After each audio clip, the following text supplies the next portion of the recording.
ईश्वर ने जीवात्मा को शरीर देकर उसे इस शरीर का मालिक बनाया है ताकि वह अपनी इच्छा से कार्य कर सके। इसको थोड़ा वैज्ञानिक भाषा में समझने का प्रयास करें। जब शरीर को मृत शरीर कहते हैं तब भी शरीर के सेल्स जीवित होते हैं। वो सेल्स अचानक से नहीं मरते हैं, वो 24 से 48 घंटे तक जीवित रहते हैं। विचार करें कि शरीर के सेल्स अभी जीवित है तो कौन सा ऐसा तत्व शरीर से निकल गया कि शरीर को मृत कहने लगे। सेल्स तो जी रहे हैं अभी। अतः शरीर मृत तब होता है जब आत्मा उस शरीर से निकल जाती है, अर्थात जब वह शरीर आत्मा की इच्छा अनुसार कार्य करने में असफल हो जाता है। अतः यह आत्मा मैं ही है जो शरीर से इच्छा अनुसार कर्म करती है और ईश्वर के अधीन होकर अपने कर्मों के फल भोगती है। इसी सिद्धांत के कारण संसार में अच्छे तथा बुरे लोग सदैव होते हैं, सुख और दुख सदा होते हैं। इसी के साथ ही एक और सिद्धांत चलता है और वह है पुरुषार्थ करके फल प्राप्त करने का सिद्धांत। कुछ लोग कह सकते हैं कि कर्म की स्वतंत्रता नहीं होनी चाहिए थी। ईश्वर ही सब कार्य करता तो सब कार्य अच्छे ही होते और कोई दुख नहीं होता। वास्तव में ये लोग निकम्मे तथा आलसी प्रवृत्ति के होते हैं, क्योंकि बिना परिश्रम के तो ईश्वर ने यह संसार भी नहीं बनाया है।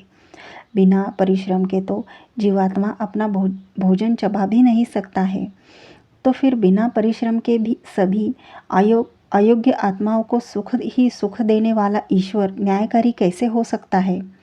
यदि बिना मेहनत तथा पुरुषार्थ के सबको सब पदार्थ मिल जाते तो संसार में किसी भी पदार्थ आदि का कोई महत्व ही नहीं रहता।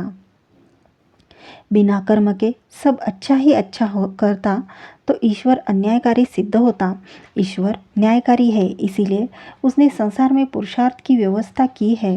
अतः समस्त संसार के लोगों को इस अटल सत्य में विश्वास करके मानवता तथा प्राणी मात्र के भले के लिए कार्य करने चाहिए। सारा संसार एक ही पिता ओम की संतान है। सभी जीव दूसरे जीवों के प्रति प्रेम, वात्सल्य, सहानुभूति, सहयोग, समर्पण सदा रखे। यदि कोई दुष्ट व्यक्ति प्राणियों को दुख पहुंचा रहा है तो उसे शरीर से मुक्त कर देना चाहिए। यही ईश्वर ने वेदों में अच्छे मनुष्य को आज्ञा दी है। ईश्वर कहते हैं कि इंद्र वर्धन्तो अप्तुर कृण्वन्तो विश्वमार्यम अपघ्रन्तो आरामनः, अर्थात हे मनुष्य अपना सामर्थ्य इंद्र अर्थात ऐश्वर्य बढ़ाओ, सारे विश्व को आर्य श्रेष्ठ सभ्य मानवतावादी बनाओ। यदि कोई दुष्ट निर्दोषी को मारे तथा कष्ट पहुँचाए तो उसका सर्वनाश कर दो, ताकि वह दुष्ट अपने बुरे कर्मों से मानवता की अधिक हानि न कर पाए।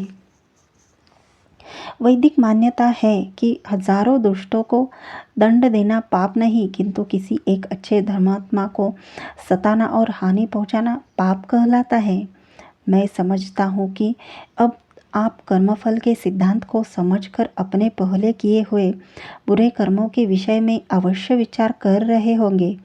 पहले किए हुए बुरे कर्मों से बचने का उपाय खोज रहे होंगे। चौथा प्रश्न, क्या गंगा स्नान तथा तीर्थ आदि से पाप मुक्ति हो जाती है?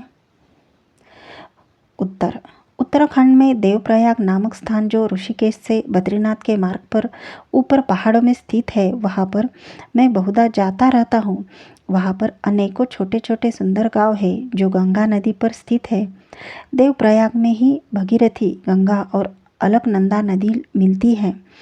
उस स्थान पर गंगा की सुंदरता देखकर मन में आनंद के तरंगे बहने लग जाती है। किंतु जब आप ऋषिकेश, हरिद्वार, बनारस और प्रयागराज में धर्म के नाम पर मोक्ष प्राप्ति की इच्छा है तो आधी जली हुई लाशों को नदी में प्रवाहित होते देखते हो, तब निर्मल और पवित्र गंगा के मस्तक पर कचरे का मुकुट रखा हुआ प्रतीत होता है। न जाने कैसी कैसी और कितनी मात्रा में धर्म के नाम पर करोड़ों लोगों की गंदगी पवित्र गंगा नदी में बहा दी जाती है। मैं पहले ही बता चुका हूँ कि धर्मशास्त्रों में कितनी बड़ी मात्रा में मिलावट हुई है। जो कभी अधर्म हुआ करता था, कुछ लोगों की चालाकियों से अब अधर्म को धर्म मानने लगे हैं। आज एक बहुसंख्यक हिंदू समाज ने मान लिया है कि गंगा स्नान से आप पाप आदि बुरे कर्म छूट जाते हैं, जबकि यह बात वेद और गीता के विरुद्ध है। आर्यों के धर्म में स्पष्ट मान्यता है कि किया हुआ कर्म कभी निष्फल नहीं जाता है। जिसने भी कर्म किया है उसको फल अवश्य मिलेगा। कुछ ईसाइयों ने भोले लोगों को यह कहकर भी मूर्ख बना लिया है कि तुम्हारे पाप क्षमा कर दिए जाएंगे, तुम जीसस का नाम ले लो। कितना सरल है झूठ, प्रपंच, लोभ, लालच के द्वारा लोगों के विचार बदलकर समाज के व्यवस्थित ढांचे को हिला देना। विचार करके देखिए, यदि कुछ बुरे कार्य जाने अनजाने हमसे हुए हैं और उनका फल हमें मिलेगा, तो क्या हमने कुछ अच्छे कार्य नहीं किए हैं? यदि किए हैं तो उनका अच्छा फल भी तो हमें मिलेगा। यदि सब लोग यह सोचने लग जाए कि पाप क्षमा हो जाते हैं, तो सोचिए सब लोग स्वार्थी और पापी होकर छल कपट से दूसरों को सताकर जीवन जीना प्रारंभ कर देंगे। वास्तव में ऐसा हो भी रहा है। विचार करिए, यदि कोई न्याय करने वाला न हो तो क्या संसार चल सकता है? कुछ लोग तो यह तक कह देते हैं कि हम तुम्हारे पाप अपने ऊपर ले लेंगे अथवा तुम्हारे नाम से इतने हजार मंत्रों का जाप करेंगे। आप ही बताइए, क्या ये हो सकता है कि भोजन स्वामी करे और पेट सेवक का भर जाए? ऐसे ही कुछ लोगों ने कह दिया और प्रचारित कर दिया कि गंगा स्नान से पापों से मुक्ति मिलकर मोक्ष का आनंद प्राप्त होता है। मोक्ष प्राप्ति कैसे होगी? इसका वैदिक उपाय तो उसी स्थान पर करेंगे जहाँ मोक्ष पर प्रश्न होगा, किंतु गंगा स्नान के विषय का समाधान आप यही खोज सकेंगे। सबसे बड़ा प्रश्न उठता है कि यदि गंगा स्नान से पाप छूटते हैं तो वो आप गंगा के साथ बहते हुए समुद्र में चले जाएंगे और समुद्र से बादल उनको वापस उठाकर वर्षों के द्वारा हमारे ऊपर फिर से पटक देंगे। फिर पाप तो मूल रूप से हमारे ही ऊपर रहे। ये तो हुई तार्किक बात। अब सामान्य तौर पर एक मोटी बात ये भी आती है कि यदि किसी व्यक्ति ने 10 लोगों को मार दिया और उसने गंगा स्नान किया तो क्या वो पाप मुक्त होगा? यदि ऐसा हुआ तो ईश्वर अन्यायकारी हुए, क्योंकि परमात्मा ने उस हत्या करने वाले को अगर पाप मुक्त किया तो वह फिर से पाप करेगा और गंगा स्नान करके फिर से पाप मुक्त हो जाएगा।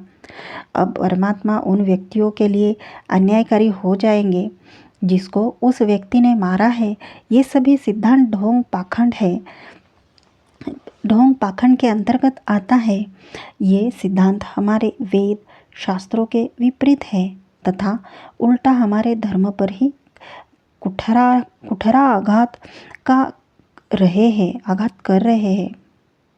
आघात कर रहे हैं। यदि पाप करने वाले को स्मरण रहे कि कर्मफल तो भुगतने पड़ेंगे, आज नहीं तो कल, तब कोई व्यक्ति पाप करने की हिम्मत नहीं करेगा। आपने जीवन के बीते हिस्से में यदि कुछ गलत किया है तो उससे सीख लेकर भविष्य में वह गलती दोहराने से बचना है। If you feel sorry for a mistake, avoid to commit it again. सही अर्थों में पाप से मुक्ति का सरल उपाय यही है। कोई तीर्थ आपके किए हुए पापों को नहीं मिटा सकता है।